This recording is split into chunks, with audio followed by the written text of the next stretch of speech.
beloved Boss Mike Severa.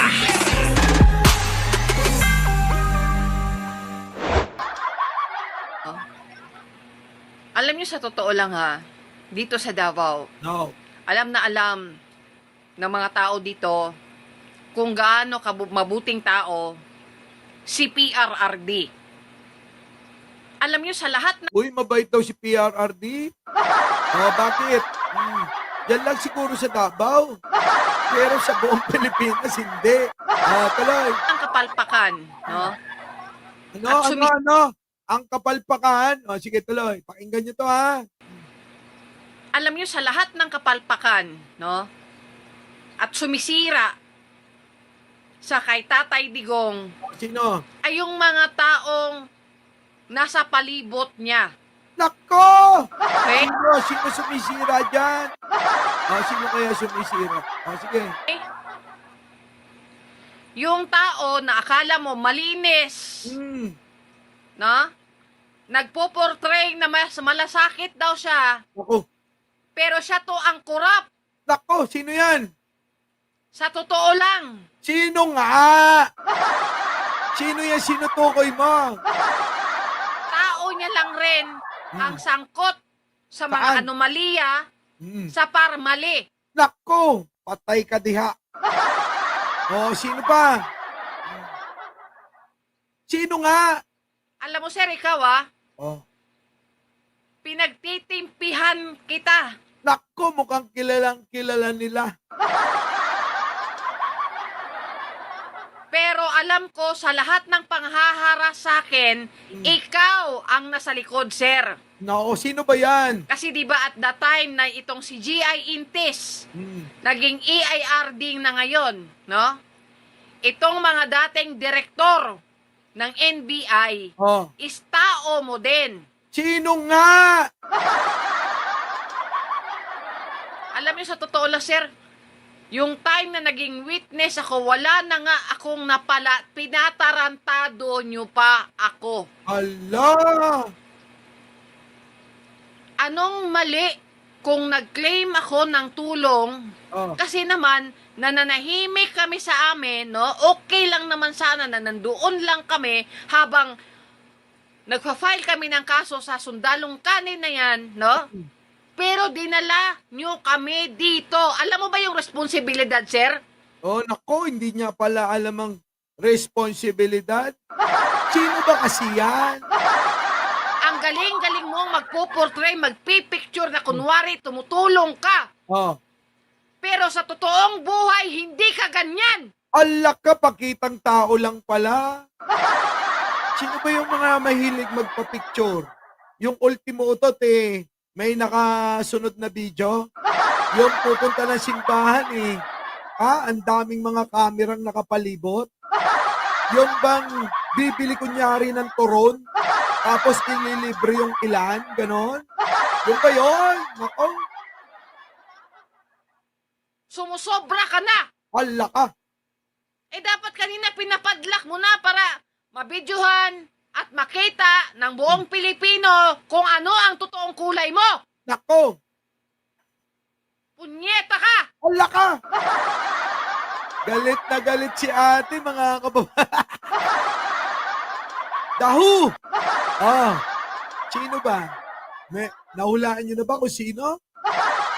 Hulaan nyo nga kung sino yung sinasabi ni ate. Galit na galit Taga Davao daw Walastik. Yan na nga ba yung mapagkunwarida? Iba daw yung totoo na pag-uugalit pagkatao. Sa personal. Oo. Di ba?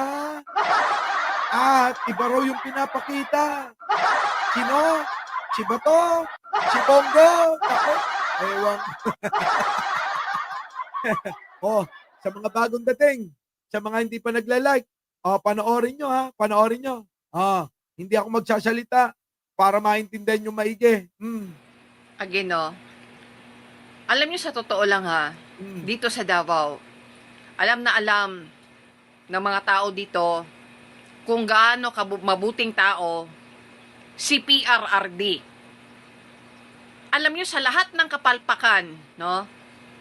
At sumisira sa kay Tatay Digong ay yung mga taong nasa palibot niya. Okay? Yung tao na akala mo malinis, no? Nagpo-portray na mas malasakit daw siya, pero siya to ang kurap. Nako, Sa totoo lang, tao niya lang rin ang sangkot sa mga anomalya nako, sa Parmali. nako. Alam mo sir, ikaw pinagtitimpihan kita. Nako, Pero alam ko sa lahat ng panghaharas sa akin, ikaw ang nasa likod, sir. oh, yan na. Kasi 'di ba at that time na itong si G.I. Intis naging EIRD na ngayon, no? Itong mga dating direktor ng NBI is tao mo din. Nako, Alam niyo sa totoo lang, sir, yung time na naging witness ako, wala na nga akong pinatarantado nyo pa ako.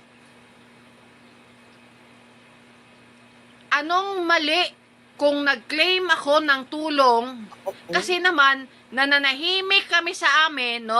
Okay lang naman sana na nandoon lang kami habang nagpa-file kami ng kaso sa sundalong kanin na yan, no? Pero dinala nyo kami dito. Alam mo ba yung responsibilidad, sir? Ang galing-galing mo magpo-portray, magpipicture na kunwari tumutulong ka. Pero sa totoong buhay, hindi ka ganyan. nako. Tokeninam ko naman. Sumusobra ka na. Dapat kanina pinapadlak mo na para mabidyohan at makita ng buong Pilipino kung ano ang totoong kulay mo. Nako, Punyeta ka! nako. Galit na galit eh. So alam nyo na kung sino. Alam nyo na yung tinutukoy na ate ko, sino yan? Parang si Bongo yan di ba? May kaso daw sa may mga tauhan daw niya yung may sangkot sa Parmali. Parang yun na nga yun. Ngayon, alam nyo na. Yan yung sinasabi ko. Ang tanong ko ulit, nandoon niya si Bongo, saan? Sa may rally ng Iglesia ni Cristo. Ang tanong ko ulit, ganito ba klasik mga tao yung dapat nating samahan? Parang kasi may mali talaga. No? Parang may mali, 100% Bongo yan. Sabi niya, Benita. Diba? Mali eh. Sige. Our beloved Boss Mike, Boss Mike.